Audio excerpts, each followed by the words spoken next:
আর নাচ গান তো আছে, নাচ গান করবো, তোমাদেরকেও নাচাবো। নাচবে তো? নাচবি? বাহ বাহ বাহ, খুব ভালো লাগছে। কিন্তু গল্প করি আগে, একটু গল্প করব, ডায়লগ শোনাবো, সব করব, ঠিক আছে? যেরকম ডায়লগ বলবে সেরকম। আর আগে কি একটা ডায়লগ শোনায়? আচ্ছা, আশা করি সবাই আমার কিছুদিন আগে আমি আমার পরিবারকে নিয়ে পিকনিকে গেছিলাম, দেখেছিলে? তো সেখানে গিয়ে সবাই আশা করি চিংড়ি দিদিকে চেনো। চিংড়ি দিদি তো খুব জ্বালাতন করে আমাকে, এত জ্বালাতন করে। চিংড়ি দিদিকে আমি যে শায়েস্তা করার জন্য পেতনি সেজেছিলাম, সেটাও দেখেছো সবাই? পেতনির ডায়লগটা একবার বলি? ঠিক আছে, বলি।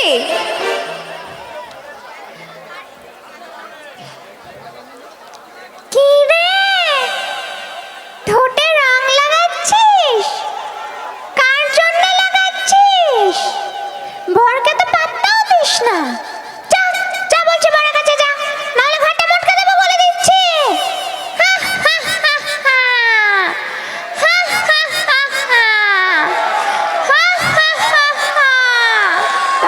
Thank you so much.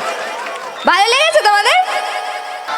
Hello, একটু জোর করে হবে, একটু জোর করে দিতে পারি, একটু জোর করে সকলে মিলে। Thank you so much.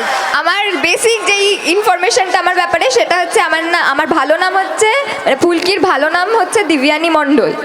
আর আমার আসল বাড়ি হচ্ছে মুর্শিদাবাদ। আর আমি কোনো ক্লাস বলতেই পারো, আমি সেকেন্ড ইয়ারে পড়াশোনা করছি এখন।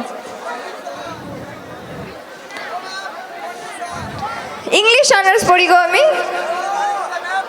আমার বাড়ি হচ্ছে আমি মুর্শিদাবাদের মেয়ে, কিন্তু আমি পড়াশোনার জন্য কলকাতাতে চলে এসেছিলাম।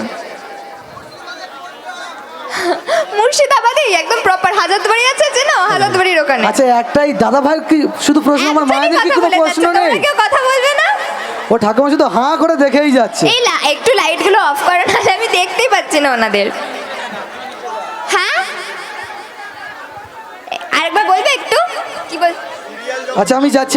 সিরিয়াল জগতে কি করে আসে? আচ্ছা বলি, এই গল্পটাও বলি আমি তোমাদের। আমি অভিনয় করতে ভালোবাসতাম। এবার আমি নাচ টাচ করতাম স্কুলে, ঠিক আছে? এইবার কলেজে যখন আসি, কলেজে আমাদের একটা স্ট্রিট প্লে বলে জিনিস হয়, যেখানে রাস্তার মধ্যে নাটক হয়, ঠিক আছে? তো সেইটা করতাম আমি মিউজিক ভিডিও করেছিলাম 2-3টে। তো সেখান থেকে 2টো করেছিলাম। সেখান থেকে আমাকে ফোন করে জি বাংলার একজন ফোন করে বলে কি, ফুলকি বলে একটা ধারাবাহিক আসছে, তো তুমি কি সেটার হিরোইন হবে? তার জন্য একটা অডিশন দিতে হবে তোমাকে। তো আমি বলি হ্যাঁ অবশ্যই দেবো, কেন দেবো না, আমি তো করতে চেয়েছি সিরিয়াল। এত তাড়াতাড়ি মানে চান্সটা পাবো সেটা ভাবিনি। তাদের পছন্দ হয়, আমি ভেবেছি মজা করছে কেউ ফোন করে। আজকাল তো অনেকেই ফোন করে, এটা করবে, দিয়ে দেখা যায় কি ঢপ মারছে।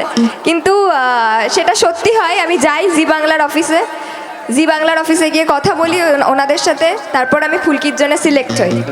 আচ্ছা, হ্যালো, আজকে তোমাদের সামনে ফুলকি হিসেবে দাঁড়িয়ে আছি। ধন্যবাদ সবাইকে, ধন্যবাদ। আচ্ছা, এখানে কি কারোর প্রশ্ন আছে বলতে পারো, এখানের দিকে। দাদা নেমে গেছে, এবার তোমরা প্রশ্নটা করো। বলতে পারো তো, আমার খুব ভালো লাগে কথা বলতে। রোহিত স্যারের সাথে আমরাও তোমার সাথে একসঙ্গে বক্সিং শিখবে, খুব ভালো লাগলো। আমি প্রত্যেকটা মেয়েকে যারা বক্সিং শিখতে চাও বা না শিখতে চাও, সবাইকে বলবো কোনো না কোনো মার্শাল আর্ট শেখো, নিজের ভালোর জন্যই শেখো, যাতে কোনো ছেলের প্রতি মানে ডিপেন্ডেন্ট না হতে হয়। আমি একটা প্রশ্ন করতে চাই, আমরা এই যে বক্সিং শিখতে চাই, হ্যাঁ, রোহিত স্যারের সাথে যোগাযোগ করব কিভাবে? রোহিত স্যারের সাথে? এটা রোহিত স্যারই বলতে পারবে। আচ্ছা শোনো, তোমরা যদি কোনোদিন রোহিত স্যারের সাথে দেখা করতে চাও, তাহলে আমাদের যেখানে শুটিং হয় সেখানে চলে আসতে হবে। আর কারোর কিছু প্রশ্ন থাকলে করতে পারো, আর কিন্তু সুযোগ পাবে না, সুযোগ আসে কিন্তু একবার। প্লিজ কথা বলো, তোমরা যেখানে আছো, অনেকে আছো, আমি এদিকে আসছি মাঝে মাঝেই, তোমরা প্লিজ আমার সাথে কথা বলো। এই একটা দিনই আসি, সবার সাথে খুব ভালো লাগে। শুটিংয়ে তো অনেক রকমের মন খারাপ, এখন দেখতেই পারছো আমার স্যারকে, আবার তোমরা দেখতে পারবে স্যারকে আবার। জিয়া বলে একটা মেয়েকে দেখেছো তো তোমরা? জিয়া ফাঁসাবে কোনোভাবে, তো সেইটা তোমার এবার দেখতে পারবে কি জিয়া ফাঁসাচ্ছে, তো সেই যে ওই ফাঁসানো থেকে আমাকে বের করতে হবে। তো আমার মনটা খুব খারাপ, খুব খারাপ। আমি যে তোমাদের কাছে এসেছি, তো মনটা ভালো করার জন্য এসেছি। তোমরা আমার সাথে কথা বলো, নাকি আমি একাই বকে যাবো? আচ্ছা, এখানে একটা দিদিভাইয়ের কোশ্চেন আছে, নেবো। বলো। ফুলকি দিদির সাথে আমরা একটা সেলফি তুলতে চাই। আচ্ছা ঠিক আছে, সবাই মিলে তুলবো। এই চুপচাপ আমি কি মরে গেছি যেন নিরাপত্তা পালন চলছে? সেলফিতে তো প্রশ্ন না, আমার ব্যাপারে কি জানতে চাও? আমি অবশ্যই তুলবো সেলফি। আর কি জানতে চাও বলো? আমার কজন ভাই বোন? আমার একজন ভাই আছে। কোথায় হয় শুটিং? আচ্ছা, শুটিং ভারতলক্ষ্মী বলে একটা স্টুডিও হয়, সেখানে তোমরা যেও, অবশ্যই অনেকে দেখা করতে আসে। তো সেরকম তোমাদের যদি কোনোদিনও মনে হয় তোমরাও দেখা করতে যেও অবশ্যই, ঠিক আছে? Thank you so much. হ্যাঁ, আচ্ছা চলো একটা ডায়লগ শুনবে, এখানে একটা তো খুব দাদা ভাই সুন্দর বলছেন ডায়লগ, দেখতে, তোমাকে নিয়ে নেবে দেখলে। একটা ডায়লগ হবে, চলো। Thank কারোর you. কোনো প্রশ্ন নেই? আচ্ছা, ডায়লগ বলি আর একটা ছোট ডায়লগ বলি, বড় ডায়লগগুলো একটু পরে পরে বলবো, একটু মজাদার ডায়লগগুলো বলি, তারপরে আবার কান্না ডাকে না। এখনই জানো না, আমি 10টার সময় যখন আসলাম, গাড়িতে উঠলাম, তখন আমি কেঁদে কেঁদে উঠলাম। এত কাদায়, 24 ঘন্টা রোহিত স্যার আমাকে কাঁদাচ্ছে। আমি মানে এই যে এই শাকচুন্নি ম্যাডাম আর মানে আমার জামাইবাবু আর ওই চিংড়ি দিদি আমাকে এত প্রবলেমে ফেলে না, মানে সব সময় মুশকিলে ফেলে, আর যার জন্য স্যার আরও মুশকিলে পড়ে যায়, আর তার জন্য আমাকে কাঁদতে হয়। আমি কাঁদতে কাঁদতে হাঁপিয়ে যাচ্ছি, বলো। হ্যাঁ হ্যাঁ, রোহিত স্যার কি, আমি বললাম তো, রোহিত স্যার বললো কি, রোহিত স্যার তো এখন নেই, রোহিত স্যার এখন জেলে। হ্যাঁ, ছাড়া কবে পাবে এটা তো ফুলকি দাসও জানে না এখনো।